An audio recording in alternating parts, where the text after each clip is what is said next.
Oke, introduction to managerial decision modeling. Jadi di sini tentunya tadi sudah seperti saya yang pengantar saya tadi, Anda akan mempelajari bagaimana kita membuat pemodelan matematika untuk keputusan-keputusan manajerial. Apa saja yang diinginkan? Mari kita lanjut dengan ini. Apa itu decision modeling terlebih dahulu? Decision modeling adalah pendekatan saintifik dalam uh, pengambilan keputusan manajerial. Walaupun kalau diterjemahkan bahasa Indonesia ini making itu membuat, tapi kalau di dalam ini karena ada beberapa alternatif, maka pengambilan keputusan manajerial, yaitu pengembangan model-model matematika dari skenario kondisi nyata. Kemudian yang kedua adalah model akan memberikan pandangan secara mendalam terhadap solusi dari satu permasalahan manajerial. Apa saja itu? Mari kita lanjutkan saja. Nah, ada dua kelompok model yang secara pasti, yaitu satu model deterministik, di mana seluruh input datanya, nilai input datanya diketahui dengan tingkat kepastian yang tinggi. Jadi jumlah, misalnya data apa, misalnya jumlah karyawan, jam kerja, kemudian uang profit yang dihasilkan, cost yang dibebankan, kemudian yang lain-lain. Jadi input-input data ke dalam model itu diketahui dengan pasti deterministic model. Yang kedua adalah model probabilistik, di mana beberapa input data, nilai input datanya itu tidak pasti. Misalnya dia dalam keadaan kondisi ekonomi tinggi, rendah, sedang, kemudian peluang jumlah penjualannya berapa, kemudian kemungkinan keberhasilannya tingkatnya berapa, dan lain-lain, itu masuknya ke model-model probabilistik. Dan yang pertama kita bahas di dalam pelajaran ini, kita akan ke model deterministik, baru nanti berikutnya ke model probabilistik seperti untuk simulasi dan inventory dan lain-lain. Kita lanjut ke berikutnya.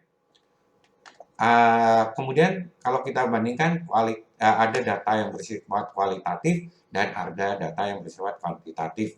Jadi proses memodelkannya, pembuatan modelnya dimulai dengan data kuantitatif, yaitu faktor-faktor yang bersifat numerik, misalnya biaya dan pendapatan atau profit misalnya. Atau yang bersifat kualitatif, faktor yang yang dipengaruhi oleh lingkungan yang sulit sekali untuk dikuantifikasi. Ya, itu adalah model yang kedua. Kemudian, mengapa kita menggunakan pengambilan keputusan dengan spreadsheet? Karena komputer dengan adanya model yang biasanya memerlukan pengerjaan yang berkali-kali atau iterasi berkali-kali, maka penggunaan komputer untuk membuat dan menyelesaikan model akan lebih mudah kita lakukan dengan spreadsheet yang fleksibel. Karena spreadsheet itu convenient alternatif untuk dibandingkan dengan model program-program yang khusus, seperti program khusus untuk pengambilan keputusan secara kuantitatif ini. Ada yang namanya QM, adanya Lindu, macam-macam, banyak sekali yang Anda bisa ini kan. Kemudian kenapa? Karena menggunakan Microsoft Excel, karena di Microsoft Excel itu ada add-ins atau tambahan program yang bisa membantu kita menggunakan, misalnya untuk solver, kemudian ada program-program lainnya, ada add-in yang keuangan dan seterusnya. Nah, ini sepertinya ada yang masuk tadi ya. Saya pause dulu. Nah, ini hang.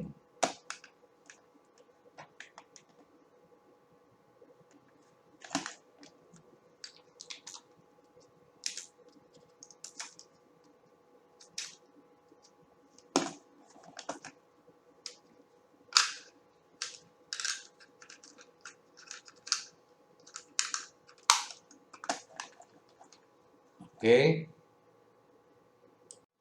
Jadi dengan menggunakan ENS, bagaimana memasang sulfur dan lain-lain nanti kita akan coba berikan caranya.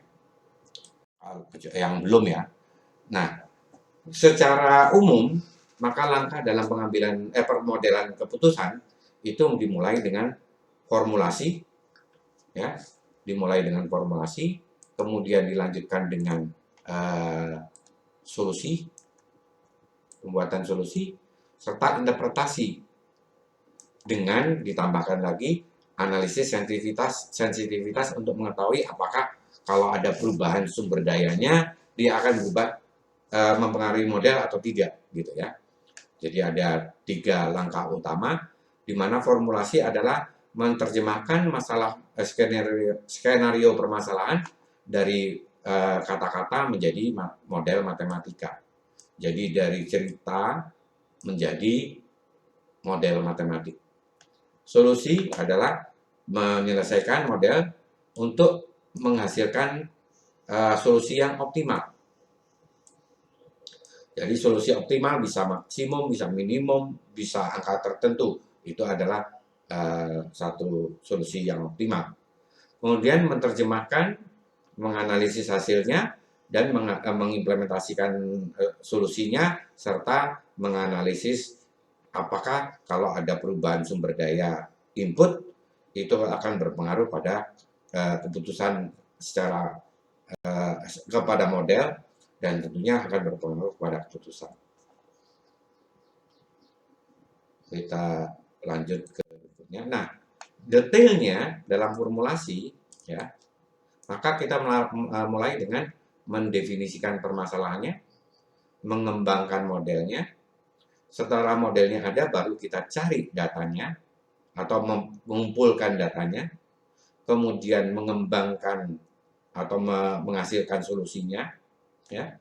Kemudian menghasilkan solusi itu beberapa solusi, jadi alternatif solusi 1, 2, 3 gitu biasanya. Atau dan kemudian kita uji solusinya. Kalau solusinya tidak memenuhi syarat-syarat yang kita tentukan atau kriteria yang diperlukan, maka kita kembali kembangkan model lagi dan ini berulang-ulang. Jadi formulasi, solusi. Di solusi setelah solusinya oke, maka kita lanjut ke interpretasi, analisis hasil, dan lakukan sensitivity analisis, implement hasilnya. Kalau di sini ada yang sesuatu yang kurang tepat, maka kita kembali ke developing model kembali.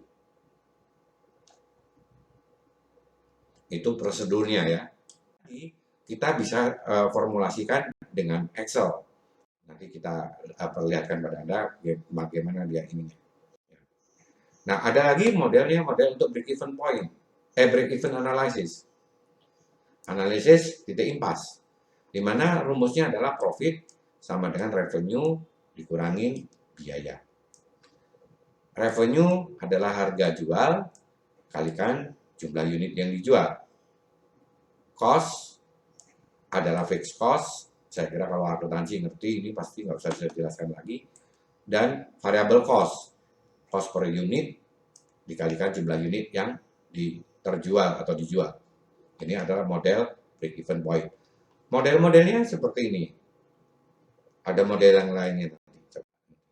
Nah, di dalam break-even point, maka profitnya sama dengan 0. Jadi revenue sama dengan cost. Oleh karena itu model BIP adalah fixed cost dibagi harga jual dikurangin biaya per unit. Ini rumusnya BIP. Dengan begini kalau kita masukkan ke dalam Excel dia akan sangat mudah sekali. Kita lanjut ke berikutnya. Nah, beberapa permasalahan yang sering terjadi di dalam pengembangan model-model keputusan, yaitu pertama dalam mendefinisikan permasalahannya, yaitu terjadi konflik antara pandangan satu dengan pandangan yang lainnya, bahwa ini termasuk bagian cost atau bukan, atau mungkin yang lainnya, atau ini risiko, atau ini return dan lain-lain. Dan ini dampaknya terhadap departemen lain. Kemudian asumsi dasar, asumsi awal. Ingat, di dalam ekonomi itu selalu kita gunakan senjata yang sangat mumpuni, yaitu ceteris paribus. Jadi semuanya dianggap tidak berubah kecuali yang kita jadikan variabel. Atau dalam ini solusinya sudah ketinggalan zaman, terlambat, kurang waktunya, nggak tepat. Ini adalah permasalahan dalam pendefinisian problem. Yang kedua adalah permasalahan di dalam pengembangan model. Mencoba mencocokkan dengan model-model yang ada di textbook. Ini seringkali sulit. Nah, perlu kreativitas di sini. Terus memahami modelnya, kemudian yang pada saat pengumpulan datanya, maka menggunakan data accounting, dan ada biasanya permasalahan yang tidak valid. Accounting data itu bermasalah kadang-kadang karena dia datanya adalah data yang sudah terjadi. Karena yang sudah terjadi tidak 100% mencerminkan apa yang akan terjadi berikutnya. Jadi kemungkinan pada saat masalahnya adalah pada saat itu, atau pada saat menggunakan data accounting terlalu banyak yang ini harus rahasia, yang ini tidak boleh dikeluarkan, dan lain-lain data-datanya. Nah, ini permasalahan dalam pengumpulan data. Ini adalah beberapa permasalahan umum dalam pembuatan model pengambilan keputusan.